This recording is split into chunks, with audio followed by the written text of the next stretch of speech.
என் வாய்க்கு தேனிலும் மதுரமாய் இருக்கிறது. இப்படித்தாங்க உங்களையும் நம்மையும் ஆண்டவர் திருப்தியாக்குகிறார். 103 சங்கீதத்தில் பார்க்கிறோம், உன்னுடைய நாவை அதாவது நன்மையினால் நிரப்புவேன், உன் வாயை நன்மையினால் திருப்தியாக்குவேன். நீ பேசுகிற ஒவ்வொரு வார்த்தைகளும் நன்மையாயிருக்கும். அதுக்கு அடுத்து பாருங்க 105 என்ன சொல்லுது? மிக முக்கியமான ஒரு வசனம். உம்முடைய வசனம் என் கால்களுக்கு தீபமும் என் பாதைக்கு வெளிச்சமாய் இருக்கிறது. இங்கிலீஷ்ல படிச்சு சீக்கிரம். Your word is a lamp for my feet, a light on my path. Amen.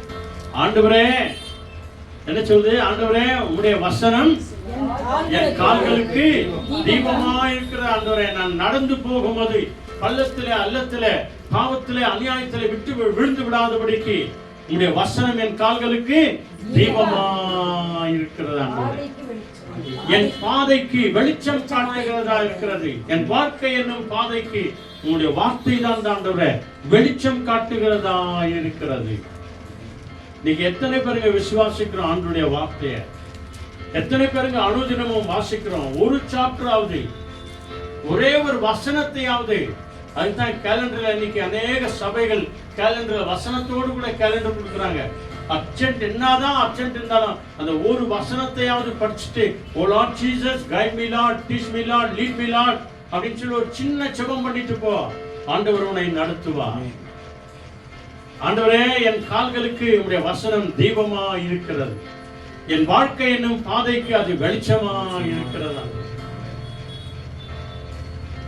தாவீதுக்கு என்னங்க குறை? 40 ஆண்டு காலங்கள் இஸ்ரவேல் தேசத்தை 2வது ராஜாவாக உருவானவர். ஒரு குறை இல்லாதபடிக்கு சிங்காசனத்தில் இருந்த வண்ணமாய் அவர் மரித்தார். அவருக்கு அடுத்துதான் சாலமோன் மன்னன் வந்தார் இல்லையா? சந்ததியை உருவாக்கினார் ஆண்டவர்.